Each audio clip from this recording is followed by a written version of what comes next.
forms a joint with another bone. There are other bits of the bone we can look at too. Let's say we only had the shaft or the mid part of the bone.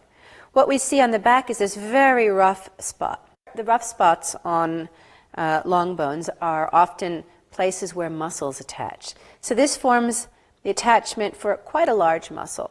So even if we didn't know that this was a cow, we know it was something that had quite large muscles that probably was pretty heavy.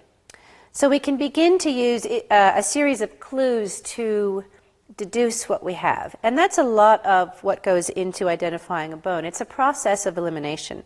So we look at the different parts we might have. We know this is an articular surface. We know from the ball on this proximal end that that's an articular surface. And then we begin this process of deduction, and we say, well, is it an upper limb bone, a lower limb bone? Does it fit into a shoulder joint or a hip joint? Do we see any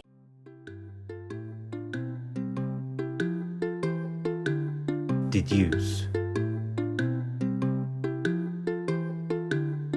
deduce,